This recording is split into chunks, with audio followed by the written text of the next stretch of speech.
You all know that our government has been according highest priority and importance to wildlife and its conservation.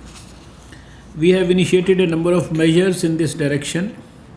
In case of XC2 wildlife management, we have given special importance this year to the awareness programs, capacity building of human resources and technical assistance to the zoos in India. The zoos in India have given special focus on the cleanliness and hygiene in their campuses. I am happy to share with you that the evaluators of the Central Zoo Authority who have visited different zoos in the country have submitted reports that our zoos are more clean and hygienic today as compared to previous years.